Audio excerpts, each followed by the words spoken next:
Old man doing a podcast. Real weirdos. We have English degrees. Real weirdos. We talk about movies for way too goddamn long. You guys ready to talk about a nice family-friendly film today? Yeah, dude. Well, you know, after how dark the last one was, I think we need something to lighten the mood a bit.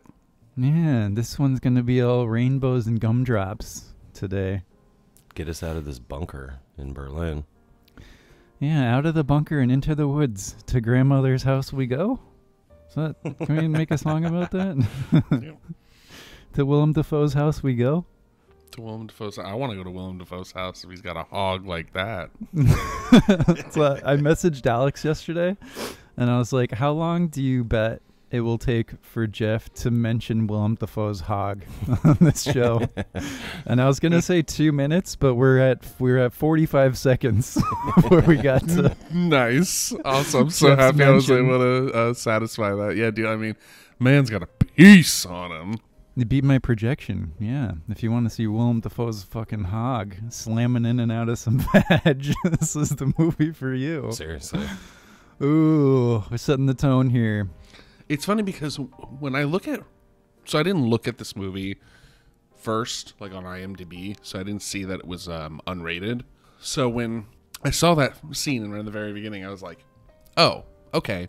They used up all their rating R points on that scene and called in a few favors. No, my friend. Unrated as shit. So today, we're talking about Antichrist, the 2009 film by Schockmeister, Lars von Trier, starring Willem Dafoe and Charlotte Gainsbourg. And only Willem Dafoe and Charlotte Gainsbourg. Yeah, they're a man and a woman who lose a child and retreat to the woods, where he attempts to treat her for her, I guess, trauma and anxiety and stuff. And things get weird and psychedelic and very sexual. Very, very, very sexual. Yeah. Alex and I have talked about this movie on some of our book reports, just sort of because it's a hard movie to not have in conversation when you see movies that are like psychosexual horror thriller type movies. And I decided that we needed to do this as a trio because I thought Jeff Casino needs to have this in his cinematic lexicon. So, Jeff, how was your experience with Antichrist? Well, Antichrist, man. This was a hell of a film. I was going to mention this before we got on mic, but I watched this movie at like midnight and I just wasn't able to digest it. And so I kind of restarted it this morning and watched all the way through. It's a short film, which is cool. I appreciate that. Hour and 50. Hour and 50, I think, is a decent length nowadays. Under Like, 2 hours, yeah. if you're getting in and out in under 2 hours, I think you're telling a pretty tight story in today's cinema. But yeah, I think this movie was really interesting. I think that's a good word to use. I liked it at a lot of points.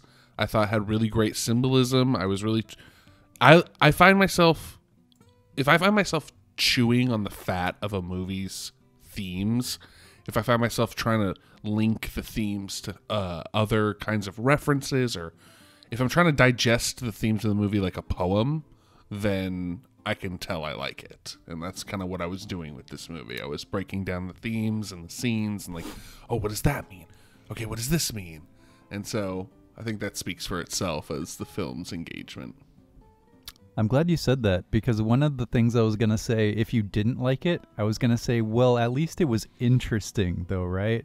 That's definitely a word I would use. Well, yeah, you can't walk away from this film going like, that was boring. It's impossible with this movie.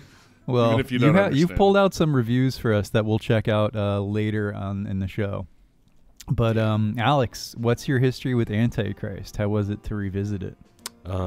It was what I expected to revisit it. It was a movie that I just put on late night one time when I was alone, and I watched the whole thing thinking it was like some weird psychological horror film at first, You know, when they go like to the woods and stuff like starts growing on his skin, I'm like, oh, they're in trouble. But then watching it again, and as I've been older a few times, it's like a whole different psychosexual analysis of this really strange, like traumatic tragedy. I don't know. I really like this movie. It's not a movie that I would suggest to everyone. It's extremely dark, but it's different, right? And you go to Lars von Trier for stuff like that. You go for something that is a different cinematic experience than what you're expecting before. So I don't know. I really liked it. I think that Willem Dafoe is great in it. Charlotte Gainsborough as well. And yeah, one piece of advice, maybe don't seek therapy with your significant other in some isolated woods somewhere. Yeah, I can't speak to that. I'm not a therapist, especially not woods where Satan has his forces or whatever. I don't know. We could that's going into the thematics here, which are manifold thematics happening in this film. But I do want to highlight the fact that it is just those two actors, right? And they are tremendous, especially Charlotte Gainsbourg as she. I don't know if it's like I would qualify it as a descent, because towards the end you see that she was always like possessed of this malevolence when you learn that she'd put the kids' shoes on in different ways, and then you see the flashback to the way the film begins where the kid goes out the window, which is it's like gorgeous, by the way. This movie is shot incredibly. And especially that opening sequence with the classical music and the black and white and the slow motion is just very hypnotic. But you see that she watched him fall, you know? Yeah.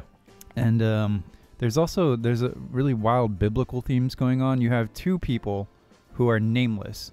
Charlotte Gainsbourg and Willem Dafoe are nameless in this film. They're just man and woman, I think, in the script. And they go to a place called Eden, right? And it has to deal with the sins of women. And I've said a bunch of things here, so someone feel free to jump in on that before I just completely take the ball. Yeah, no, I definitely caught a lot of these themes, and that's what I kind of was talking about with like chewing on the fat of the movie. It definitely presents its themes. I wouldn't say in any way heavy-handedly. It was just more, it wasn't trying to hide from you what it was trying to say, I guess. It wasn't trying to be cryptic, I guess is the best way to put that. Where, you know, you're calling the force that they're going to actually Eden. And we're talking about, like, this kind of lost child during, like, the sin of intercourse and, like, neglect. The opening scene actually kind of turned me off to the movie. Because I was like, okay, you get, like, Willem Dafoe's just nuts and hog right away. And I was like, right away. I mean, we're talking, like, less than 15 seconds. I was like, whoa. Full on. Yeah, I was like, whoa, okay, all right. So, all right. And then so we're moving on, and it's this very lengthy sex scene. And as Jesse and maybe Alex know, I'm not a huge fan of sex scenes in movies. I don't find that they're really relevant or they have a point in most movies. I think they're just meant to, like, I don't know, and satisfy the sexual cravings of the masses. I just find them to be boring. But, like, it definitely makes sense in this movie. All the sex scenes in this movie have a point, and they make sense to the plot, however graphic and very revealing they are. But, you know, it opens up, and it's like, oh, okay, sure, all right, long sex scene. And then when the slow motion fall of the child from the ledge is gut-wrenching to me. Yeah. I don't know, that slow motion fall and the landing, I don't know, it was just like, I immediately realized from those two triggers, the full penetration, as Dennis Reynolds would say. We had full penetration in 15 seconds in, and this, like, very graphic death of this child. I knew right away I was dealing with a different kind of movie. Yeah, that's a really good way to put it. I mean, it's different than just, like, the theme of, like, oh, this is really, really passionate and violent sex.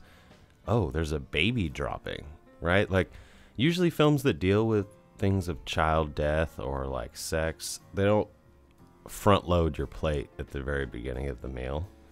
And this one is definitely just goes right into it. And It's kind of good, honestly. It provides like a little filter, almost like an artistic filter of people. It gives people a chance to be like, okay, this movie is not for me. I'm not going to to follow the rabbit hole down this, you know? So I like that. I appreciated that and respected that from Von Trier, but I was definitely one of the willing occupants of this ride. That's an interesting point, though. It does sort of let you know what you're in for, in a sense. Maybe not in terms of like the wild horror that it gets to later, but in terms of like how graphic the imagery and thematics will be. It doesn't go through 20 minutes of like dialogue and setting all this up and then shock you with some big like boom moment. That's very understated or something, and you're like, whoa. It's very stylized, hyper stylized, and that goes into the whole film as well. But I'm curious, to draw the camera back, like, if there were a main thing that you would say this film is about, what would it be, right? I mean, maybe let me know if that's too big of a question, though, because it is definitely trafficking in a bunch of ideas, but I would have an answer for myself. But I'm curious what you guys would say. Like, if someone's like, what's this movie about, you know?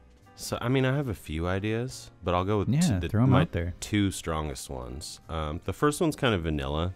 It's not going to, like, you know, set the world on fire. It's just like in the way that Barry Lyndon was the showing of a man who just kind of descends into, like, his own immorality. This one's more of, like, a descent into just sheer, like, shock trauma, like the effects of what trauma will do to you and like make you manic. It will make you depressed, but then it will also like it takes on this whole own element in your own imagination. So like the place grows more and more sinister to them. Eden does, right? So I feel like that's like the most surface level one, but for me, honestly, it's about how he inserted himself into her care and how he pays the price for the rest of the movie for being so, like, for having such male hubris, being like, oh, I don't like the way that she's getting cared for psychologically in the hospital, so I'm going to step up to do it.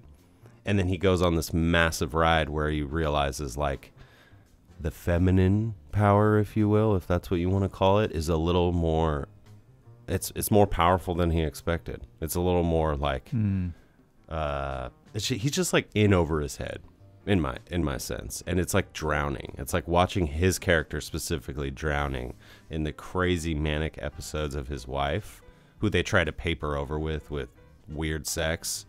And then at the end, right, I won't go into the final scene a lot, but the final scene really drove that theme home for me. But man versus woman, not necessarily man versus woman in that traditional sense, but the themes of men and women and male and female are definitely the biggest parts for me. Oh, wow. I have a lot to say about this, but Jeff? No, I really love that you decided to go like the route of the grounded themes, Alex, because I wanted to respond to Jesse's question first as like, well, what do you mean by that? Like, because there's very much the grounded themes of the movie where just like you said, it's kind of talking about like this collapse of this relationship because of this arrogance of this doctor. You know, she tells him in the beginning, like, you're not a doctor. Yeah. And he's like, well, I'm happy I'm not with these kind of doctors. Like, you can see the arrogance and is he a dropout? Like, what about him makes him so repugnant to the idea of being a doctor? And so you have these things. She pours her pills out. So I really like that you went on that route. But then you have like kind of this heavy symbolism that's layered on like a really delicious frosting on an already really good cake. You know, like it all comes together so perfectly. It's not, one doesn't overshadow the other, which I really appreciate in this film. Like they'll touch on these kind of religious tones. So for me, I don't know, I would say this film, if you go the grounded route, I'm going to go the symbolism route. And I'm going to say this film's really about like man and woman attempting to return to the Garden of Eden.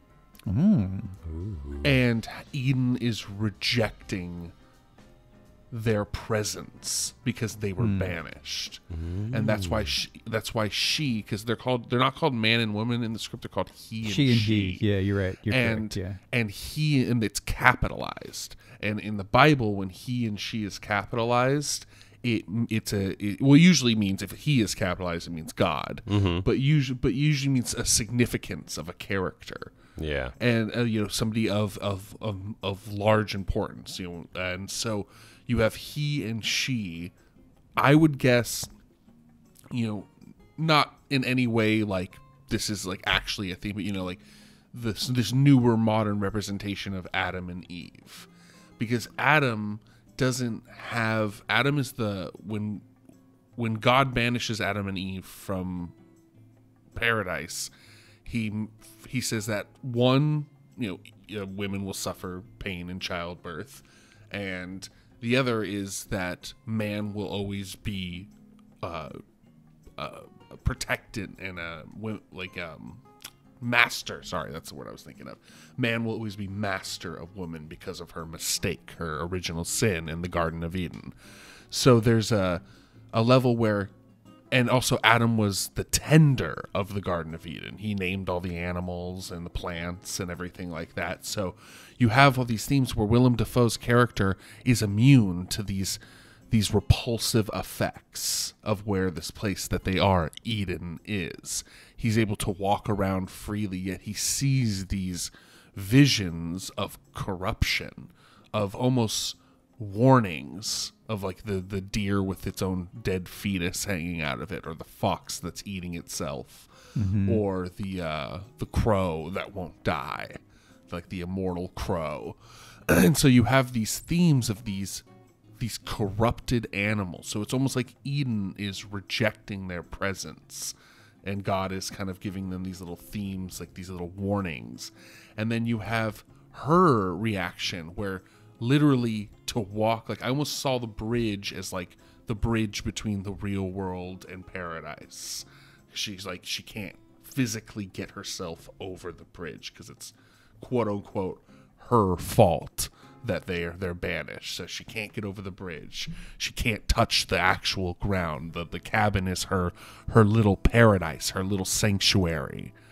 And so she slowly is able to kind of, every time she touches the ground, it's like poison to her. So it's almost like Eden is reacting. I know I'm going on and on and on, sorry.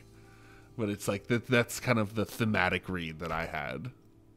That's really the both of your guys' readings are really interesting, because you haven't touched on what my like major reading is here. You definitely the biblical thing. I think there's really strong echoes of what you guys have both said. Definitely, in terms of looking at it as a grounded sort of commentary on, I don't know, mansplaining in a sense that Alex was touching on. He does mansplainer a couple times. Yeah, in a sense, it's kind of like that. I wouldn't say the movie's overarching like about that. But No. And definitely the biblical thing. I mean, that's so obvious that there's so much biblical stuff going on here. So I want to talk about misogyny here. Mm-hmm. And witchcraft. And this is what the movie sort of dovetails into, is her idea, and it's her thesis, right, that women, like the way that women have been subjugated by men for like hundreds of years, and especially in like 1600s, 1700s, about like the witchcraft and burnings and all that kind of stuff, and the fact that women were just like brutally subjugated by men essentially. But you learn that she learned to internalize that as truth, that the subjugation of women is like an indicator of the truth of that women are evil. And in my reading, she is a witch in this film. She talks about how witches would bring hailstorms down. Mm-hmm. She brings a hailstorm down. She essentially, like, it gets weird because you see that she has been, as I said earlier, like a sort of agent of chaos this whole time. She saw her kid die, didn't do anything, put his shoes on in an interesting way that like put him on backwards or left on the right and right on the left, so that his feet were like all messed up. Mm-hmm. They were like deformed. So it's difficult to say if she's suffering from a descent over the course of the movie or if she's playing into this character. And I don't think there is an answer for that. But in terms of misogyny, and like I think the most interesting question about this film that I've seen that has had a lot of debate about it is this film misogynistic? And I think it is, but with like 1,000 asterisks, because it's coming from the point of view of the woman accepting herself as evil, and she is evil in this film. She does evil. Like a lot of what she does to her son and to Willem Dafoe is evil. She calls these spirits to like have a sacrifice, the three beggars. But this also goes into Lars von Trier, and it's like, yes, the movie I think is dealing in themes of misogyny, but is the overarching like meta narrative here misogynistic? And I would have to say there's no way to know. Yeah. The reason I say that is because Lars von Trier, you cannot trust anything he says, even in interviews. Like, and you can't trust that the message of the movie is the message of the movie. And that's what's interesting and challenging about von Trier, is he is essentially like a really high-minded shockmeister. He wants you to have the conversation of, should this book be banned, about his movie? And you can't trust that, like, you can't trust interpretations of the meta narrative of his films because of that. It's crazy, and that makes analyzing him frustrating and incredibly interesting. And if he didn't have the skill that he has as a director, because this is like a really skilled film, whether or not you like it, there are some insanely affective sequences here. But yeah, I mean, that's my reading. And the fact that she goes full hog into evil mode towards the end, I think like illustrates that for me more than anything else, you know? And I'm curious what you guys, if we take that reading into consideration, what we think of like the end, where he walks through and it's just the forest of dead women. That's the scene I was referring to in my reading, right? The very end scene where, like, I thought of it as like the history of all of the witches, right? All these witches or people who have been persecuted as witches are like rising up, kind of. It's almost in the sense of, like you were saying, Jesse, men have subjugated women into this role or into this corner, that at the end it was almost like proof of that. It was like a self-fulfilling prophecy, or it was like, look at this beast. Look at this crazy, like, sinister cadre of witches you have created because you guys have pushed us into this kind of corner. But again, this film, like... But that's the question, though, right? Are men... sorry to cut you off, no, but I have to.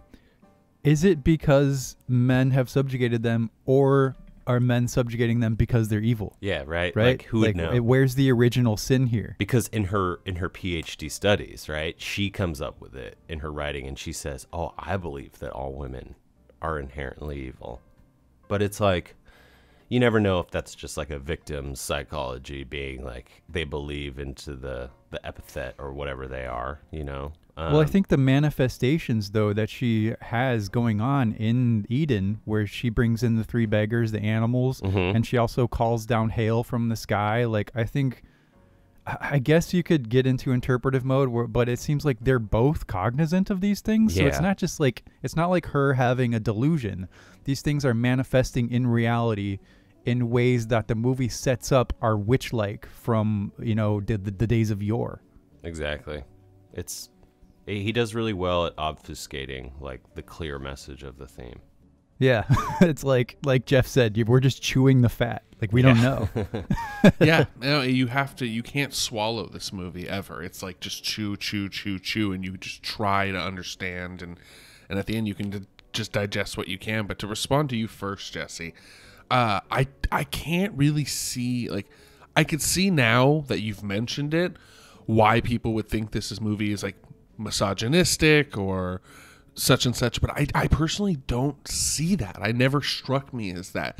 I mean, there are times where Willem Dafoe's character is being misogynistic, but I kept seeing that as like this he keeps doing it with this. She keeps calling him arrogant. He keeps doing this with this level of self-righteousness where he's like, I understand. This is the best thing for you. I'm being your keeper, your master. Yeah.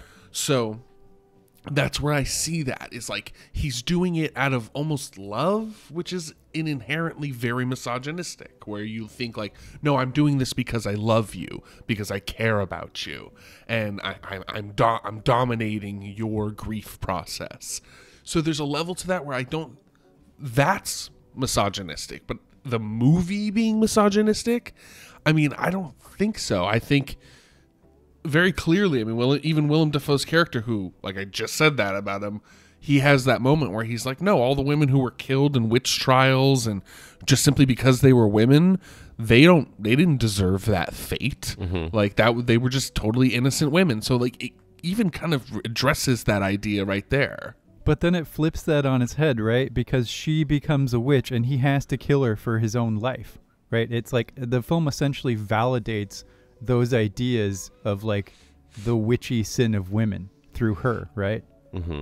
Kind of. I mean, I don't really agree. I think I think that you're right that she inherently becoming a witch is validating the point that the movie's trying to make, but I still don't think it's validating it in a misogynistic way. I think it's saying that she bought in to this type of what is apparently looks like a real spiritualism, this like connection with nature that women tend to have, that we associate with the female form because of their menstrual cycle. And, they used to call it the moon cycle. We've always kind of attributed these attributes of women, of childbirth and menstrual cycle and stuff that they have to do with nature. And so Wiccan has always kind of had that tie to nature. That's why inherent witches like use herbs and alchemy and stuff like that. So I don't know. I think that it doesn't validate the point. It just kind of shows that she bought into this mentality and this theorem, and and the way that the movie flips it on its head in the way that you're talking about, it's just that it's kind of real. I mean, in the reality that the movie's portraying, because you're right, they're both seeing these things, not just her. Yeah, you could think about it in terms of like a localized thing where she manifests evil because she internalizes evil. Like the movie's called Antichrist, right? And you have this idea that she espouses that's visually represented through Willem Dafoe's little pyramid sketch, where you have the top of fears, which is nature, and then Satan. So it is playing with these ideas of nature and female nature and human nature being a conduit for evil. I mean, I don't know if we can put evil in quotation marks or not. There's no she definitely says that. No, it says that.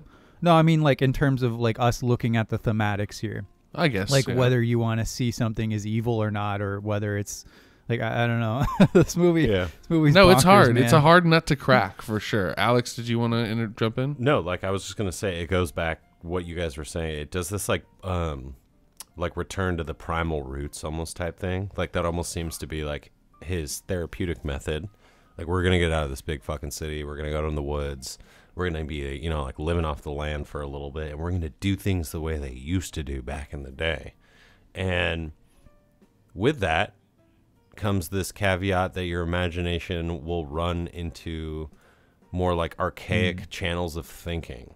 And you get into this mode where acorns falling on your roof is not just acorns falling on your roof because of gravity and because you're in a forest.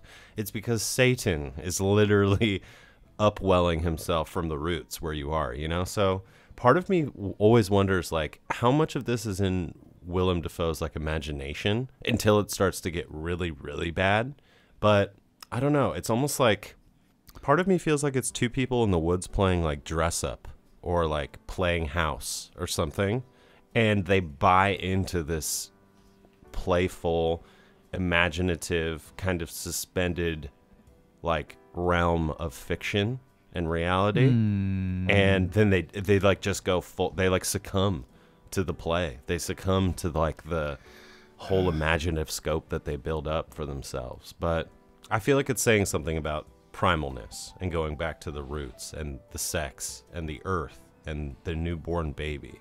There's just so much about reproduction and procreation in this film. It's a very stark battle with its other theme of Satan and like darkness. Can I respond to that? Go for it. I agree with half of it, I should say. The primal roots I definitely agree with. I agree with that these people are kind of this going out to the nature and kind of confronting your fears and going back to this place that is scary to you is a very kind of primal thing to do, maybe, or a way to connect to a primal part of nature. But the play acting, I don't know. I mean, do you feel like these characters are playing roles as far as like who they think they should be, like him playing the therapist role and her playing the grieving mother? Is she actually grieving? Because she seems to flip on her grief quickly. Is that kind of what you're trying to say? Because I'm more just trying to understand the read. I mean, okay, yeah, it's not this imaginative theme that I'm talking about and this like mechanism that I've set up. The characters in the film are not aware of this. They are not actively being like, oh, like we're imagining all of these weird stuff and then like fall into it. It all works in concert and in sequence with each other to be very subtle. But again, this reading that I have is more of like wringing water from a rock in this film. Like it's hard to pick out a theme that I feel like is the strongest or the most that builds the backbone or is the spine of the film. So this theme is definitely, you'd be hard pressed to like write a 10-page term paper on it, right? However, I feel like the theme of misogyny, if we were to split that one into two camps of whether or not the film is misogynist or not, you could have a whole plethora of academic material that like you could write on either side. And I would read and probably agree with most of it. Yeah, in terms of the sort of play acting thing, I think you did well in framing it that they're not aware of it. But I think that argument or that idea falls apart for me because I don't think it works in like a subtle concert. I think that he starts witnessing these events and these creatures before he has any notion of the fact that she has like outlined all of this in her thesis. He sees that much later, where he sees the three beggars and all that stuff. He sees the fox saying chaos reigns. He sees the deer with its fetus hanging out. To me, I think there's definitely a case to be made for this being some sort of shared hallucinatory something, if you could like build an argument around that. But for me, it feels much more real than that. Like these events are actually happening. They don't feel hallucinatory. Maybe at the end, I don't know. It does become borderline towards the very end, where you're not really sure what you're looking at that point. But the much like Jeff, the part of your statement that I do really agree with is the sort of returning to roots and that theme of nature. They literally have fucking rough sex at this gnarly, crazy tree, and it zooms into the back of his head, and then it zooms out, and you see like all these. What was it? Other people having sex, or just like under the roots, intertwined. Yeah, I saw. Yeah, it was more like it was like bodies of women intertwined because it was very like fair skinned bodies. I saw it was more like. See, that was a strange scene to me because it was almost like they're having sex upon. They're like committing sin upon the bodies of like all the women that died, committing the same sin before them. I don't know. It's like Lars von Trier is so bonkers. I don't even know that much about him because it seems like everything is either like a red herring or a misnomer in this movie. Like the title, from the title to like the theme, even the themes of the biblical aspects, like seem to kind of be a cover for then this more like pagan nature worship connection with Christianity. He keeps kind of like doubling down and doubling down on themes until they become so interwoven that they're still interesting, but so difficult to bring apart. Yeah, that's what I was saying about Von Trier. Is like when you add the meta element to this film, once you know that Von Trier is Von Trier, it adds this whole other dimension where it's like it's inextricable where he's fucking with you or not. It's inextricable, and we'll never know. And that's interesting, but it does add that layer to the conversation where you're like, is Lars von Trier just like hoping we get lost in this? And is that the point? Is that the point more than making an actual thematic point? We don't know. Yeah, and I think that could be, I could see where that could be really frustrating. And people could get angry for some at people, that. yeah, and like that would be a big waste of time if you're like looking for that, and then like you don't even know if the director's trolling you or not. So I definitely see where people could feel resentment against his movies and in the themes. But I feel like in Antichrist, these themes that are being presented, while they are interwoven and disjointed at times, they're still so beautifully presented. I mean, we haven't even touched very much on just like all the technical aspects of this movie. And I mean, like we usually say with directors that are this good, they're all great. Like, you know, like everything is great. Art direction, you know, shot design. Yeah. I mean, everything is. The weird hallucinatory little things, little touches he brings He's in. using a lot of strange lens effects, and you don't see that often, I think, anymore, which is really great. Like he uses lens distortion when she's walking running through the forest after the bridge, and the camera's following her, and it like he's using a type of lens where it's like, I don't know if it's like an older wide angle lens, but it's one of the lenses that causes a lot of distortion around the edges, like almost like a magnifying glass. So it would like blow up parts of the trees, and then they would go down. I don't know, it was beautiful. And then like, yeah, like you were saying, when they were going into the forest, like the forest seemed to be like folding in on itself. There's just a lot of beauty to this movie. Yeah, the cinematographer of this film actually, he did Slumdog Millionaire the same year. And he won an award for best cinematographer at like the European Film Awards for both of these films, for both Slumdog Millionaire and this one, which thematically are different. One is a little more present to general movie-going audiences, but the point that you guys are making about the technical aspects, I think, are really important, because I don't think you could have gotten away with making a film this graphic and like a story this wild without being a master of your craft like Von Trier is, and making the film actually beautiful.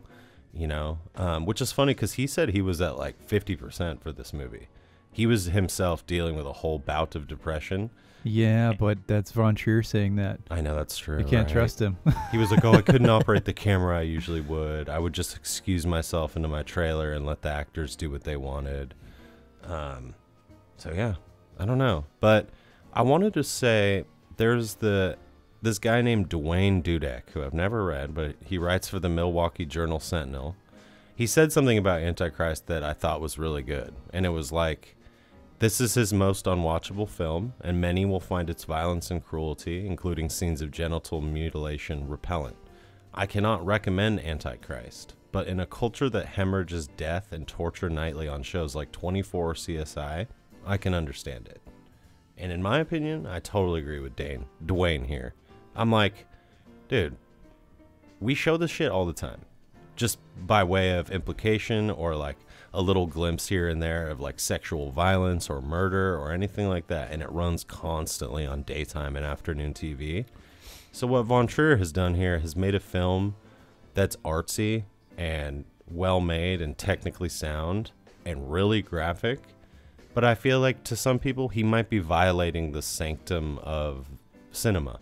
You know, they feel like they can watch this stuff in the grossness of their own home. But when you go to the movie theaters, like, I don't know why the people find this so blatantly offensive, right? So, like, I have some thoughts on that. I don't remember if it was on this or on one of my solo videos, but I was talking about how I was meditating on there are movies out there that are just mean-spirited and awful and brutal to their characters, and I have no time for that. I have no time for cruelty without depth, right?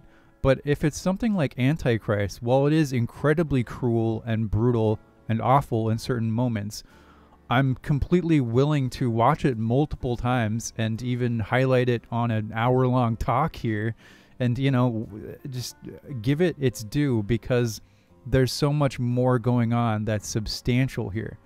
Like this is a full course. There's a lot to chew on here to bring it back to that.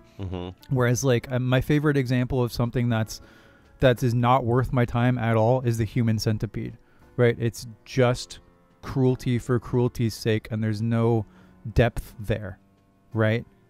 This is the complete opposite of that. Yeah, I would agree. Yeah, when I was reading reviews for this movie, certain people were attributing it to like torture porn, and I was like, oh my god, that's such an unbelievably ignorant view of this film, because it's so the opposite. Like these moments of grotesque horror in this film are meant, I feel, to almost highlight the moments of really somber and downcast silence that there is. I don't know. It feels like the perfect amount of spice in a dish. Like it's just, it. Now I will say there is the one scene with I think we can all. I physically could not watch that scene, and I understand. Which one was it? Willem Dafoe coming blood, or was it Charlotte Gainsbourg snipping off her clitoris? It was that one. Okay. Yeah, so the coming blood thing, I was like, holy shit. I was like, okay, that's when I knew this movie was unrated. Because it showed like the full dick and everything, and it looked like a CGI dick. So I don't know. It's probably a prosthetic. It's probably a prop. It looked very, but the clit scene was so... I couldn't watch it. Like and I know, like, it's a movie. I know that it's a prop. I know that we use effects, and I am able to dismiss that for 99.9% of it. But that scene I had to turn away from because it was horrific, and I get that, and I can get, but it's not trying to do that in any way like Hostel or Human Centipede or any of those movies. This is real art. Yeah, like she watched her child die whilst having sex. So it's almost like I will now remove the part of me that derives pleasure from sex. Yeah, she's like, whatever, I have another one on the way. Cast that away.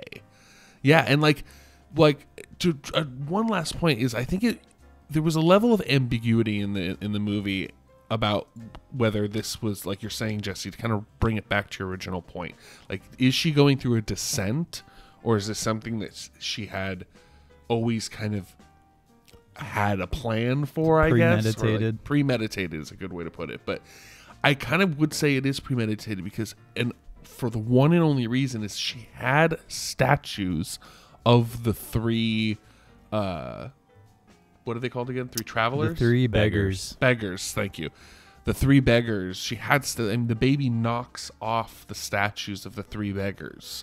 Yeah. So it's almost like they were placed there as part of like a ritual, like because sex is used as a ritual in witchcraft. It's like we've seen that in so many. I mean, we see that in The Witch. We see that in Midsommar. Midsommar, thank you, Alex. I was like, where's the name of that movie? We see that a lot in movies about witchcraft. We see that sex is almost a reagent as much as Eye of Newt and Tongue of Toad is like this, because you're taking the seed of creation and using it in a ritual. So she's having sex. She sets up the three statues. She watches her child sacrifice himself. So I really do think that was a sacrifice.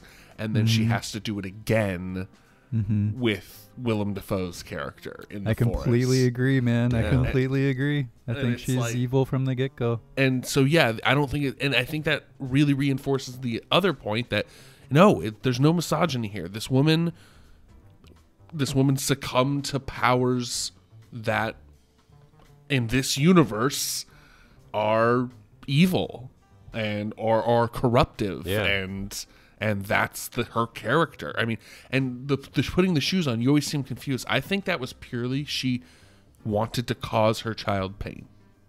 Because I don't know if you've ever worn shoes on the wrong foot, but it hurts. And I think she purely did it not to cause any kind of deformity or anything like that, or any kind of purpose. Because I was like, because my mind went to like, what's the movie with the famous movie with the little kid who's the Antichrist? It's been remade 1,000 times. Happy Madison.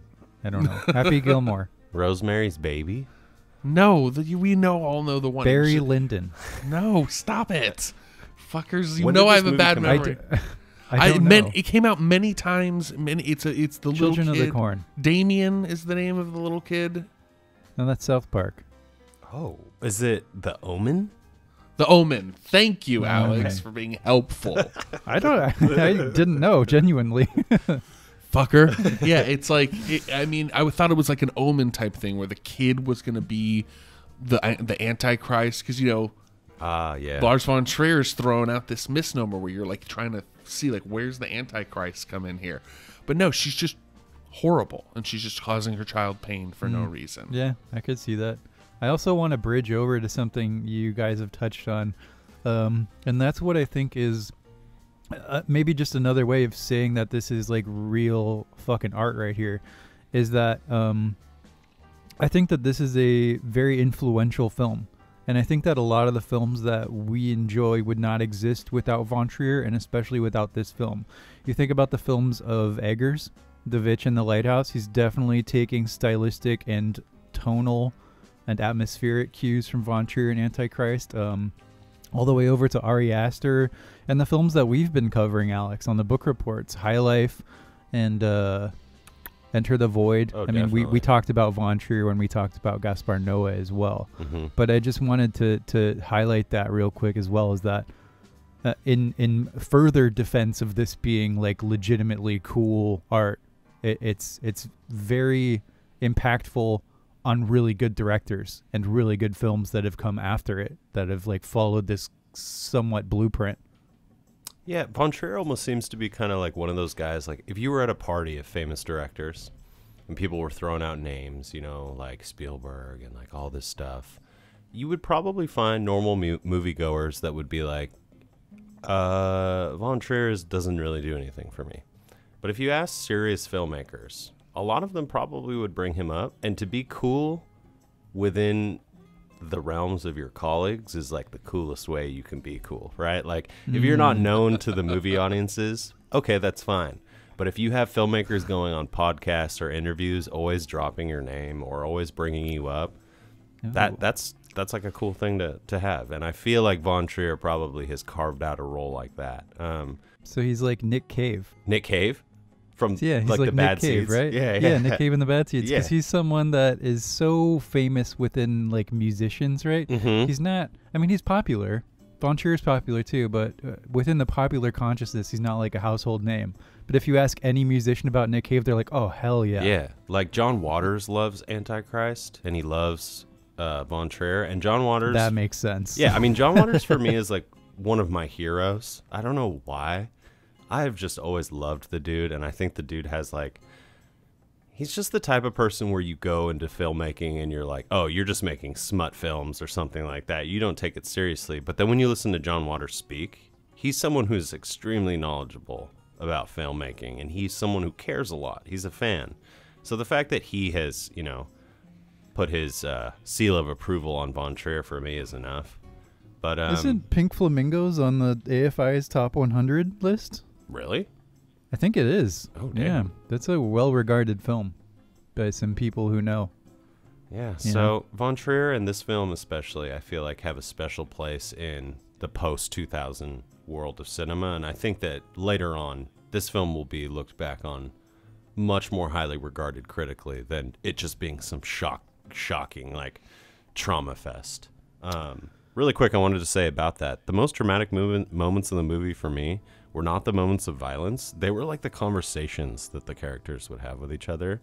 Like that feeling of just being in such a soulless and like, I don't know, crazy relationship that's just going down the drain. Those moments were more visceral and more like anxiety ridden for me than the cutting of any bodily. Yeah, the grounded moments of like a real relationship, Yeah. like falling apart.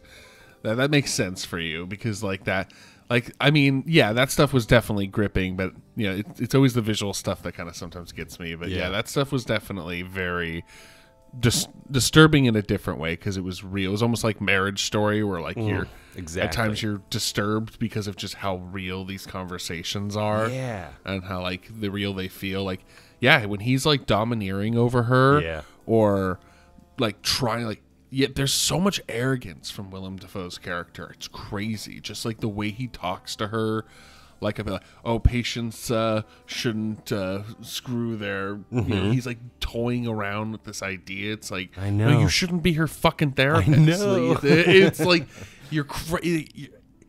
It's insane. Like that, the word I can only describe is pure arrogance to think that you could like actually be your wife's therapist through the grief of your child's death. And there are just so many like gut-wrenching scenes, like right in the beginning after the child dies and the camera's facing out of the coffin box towards the parents. Like, dude, that's like one of the moments where I feel like I honestly wanted to be on set. And I know this is not how movies work. Like, obviously they're storyboarded and stuff like that. But it's almost like when Von Trier like says like, oh yeah, and then put the camera in the coffin box facing the parents. It's almost like the group of people in the writing room are like, what the fuck? Yeah, seriously. Like, what the fuck's up with this guy?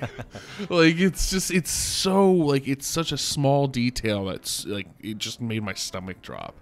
Hey, Alex. Yeah. I just thought of something. We won't linger on this too long, and it'll just be an inside joke for those that know. But I just realized that we did a movie about Hitler and then a movie by Lars von Trier back to back. I know. You can look it up later, people at home, and Jeff, if you're interested. Does Lars von Trier like Hitler? He has some questionable He's made some political comments. predilections. Yeah. But I also think that was just him trolling in a really, really tasteless way. Yep. Who knows? But I also want to talk about real quick how awesome Willem Dafoe is, not just as an actor, but we're talking about the people involved in this project. And he's one of my favorite like actors, not just because he's an amazing actor, but because he's like an awesome person. Like every review with him, he's just so genuine and like open and I don't know, like heartful, if I could use that word. And I love his philosophy too, where he does things like Spider-Man, but then he'll do this, and his whole ethos is just that if you believe in your project and he thinks it's interesting, then he wants to help you make it, right? His whole thing has never been like, oh, this movie will do this. This movie's like, I can bank off this one. Mm-hmm. It's always just like, do I believe in this person's vision, and do they believe in their vision? And wanting to help that. Like, he's a true artist. I think Willem Dafoe is awesome. That's cool. And I just wanted to throw that out there. I think of Ray Manzarek on the beach with Jim Morrison, right? Just like Jim Morrison reading him his poetry, and Ray's like, fuck yeah, let's do it. I'll help you. Yeah. I'll help you make something out of that.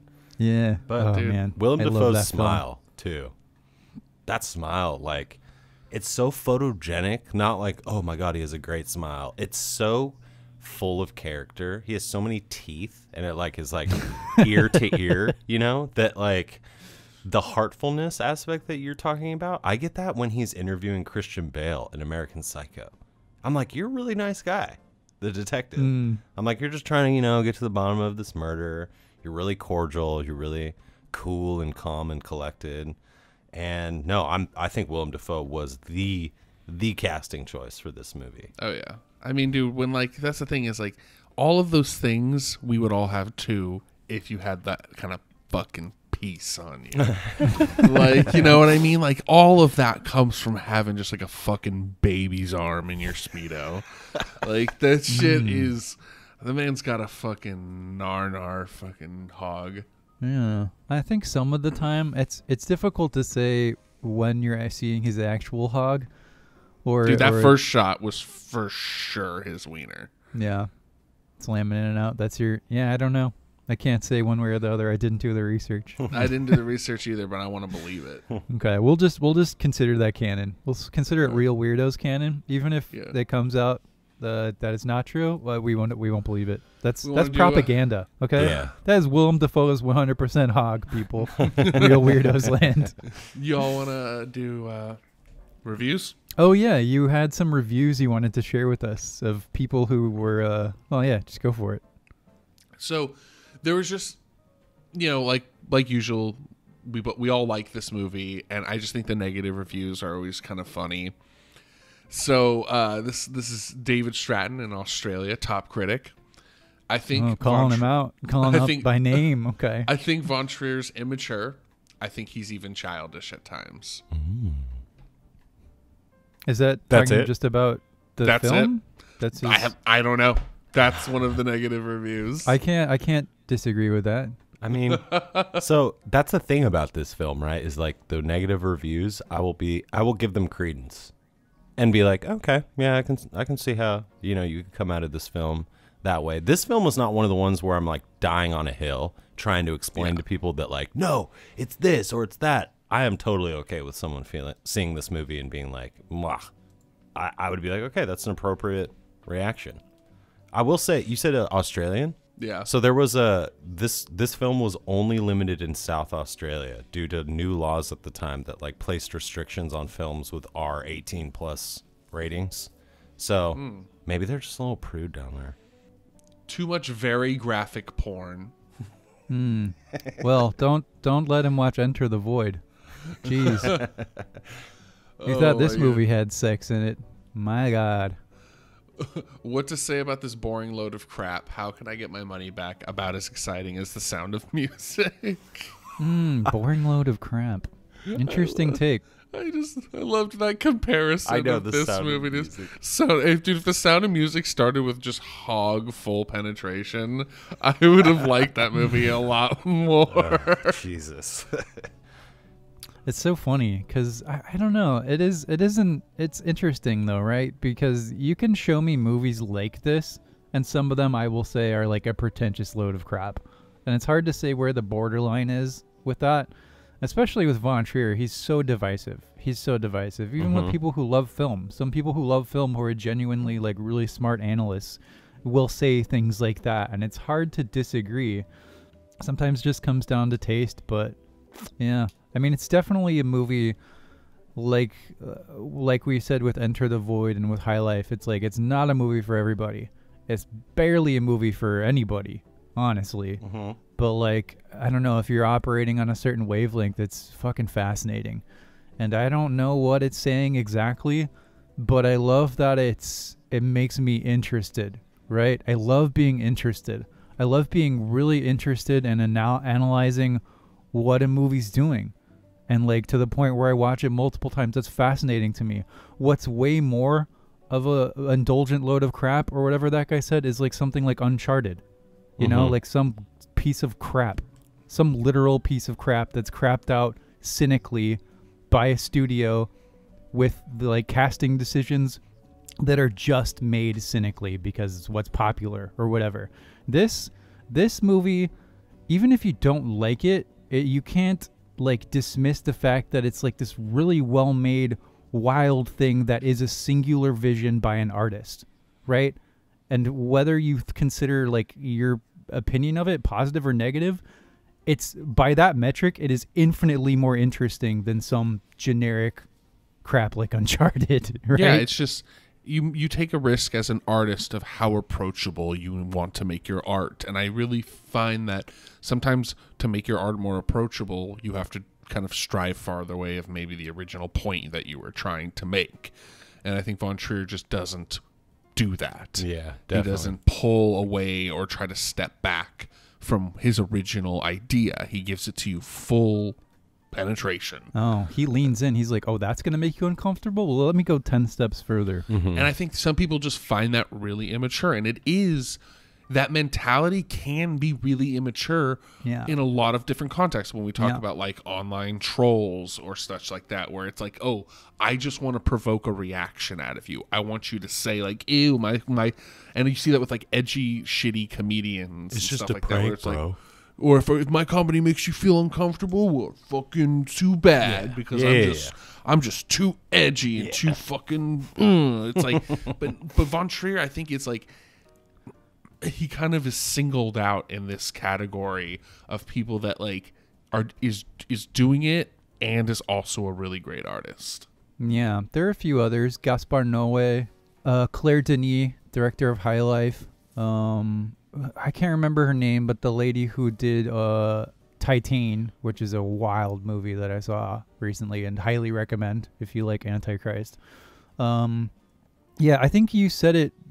One of you guys said it the best way earlier, where you're like, if Von Trier wasn't as skilled as he was, he couldn't get away with doing this, right? But because he is as skilled as he is, it doesn't matter that he's being a shock jock in a sense, or it doesn't like detract. It's just defining the borders of cinema, and he's pushing in a weird way. And some people won't like that. I totally get it. I mean, some people do. I think it's fascinating. There's an apt comparison to be made here, and I mean, it doesn't make the most sense in an analogy, but there are athletes in professional sports who are so good at their position or what they do that they are notorious or infamous for being insane people, like outside of the arena of sports, right? And they have this ego to them where they're like, well, that doesn't really apply to me because I'm so good at this. I'm not saying that Von Trier is a star wideout for an NFL team. What I'm saying, though, is that he is good enough at filmmaking that he can explore themes and visual motifs like this in a way that I don't fall into what Jeff was talking about, into where I feel like it's just like a shock gimmick, or it's just a really annoying, like, immature attitude of like, we're going to talk about sex and farts and poop, you know, and if you don't like it, then blah, blah, blah. He doesn't do that. It's very elevated and it's very austere, and yeah, I don't know. I give this movie an A+. Oh God, no ratings. So at the end here, boys, what numbers you want to get at? What are your numbers, boys? Let's distill it. That's all people will talk about. Like, he gave it a 7.7. I thought it was more of a 7.9. So trash review, trash reviewers. What was I gonna say? I was gonna say something. I can't remember. I don't know. Fuck it. It's good. It's good. Oh yeah. No, that was it.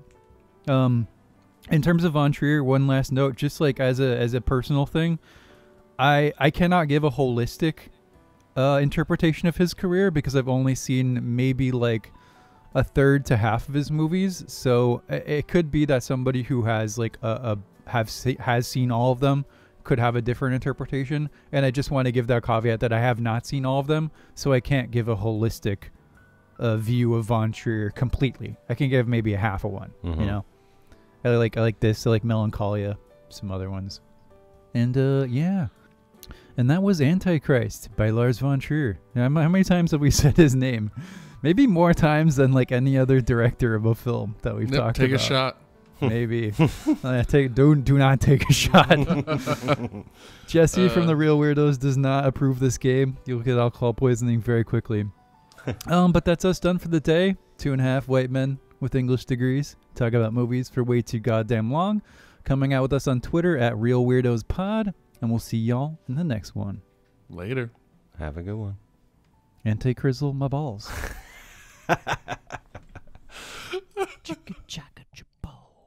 Now our podcast is done, and we have to run. We know it is sad, but we had so much fun. Don't be bereft, Jesse, Alex, and Jeff.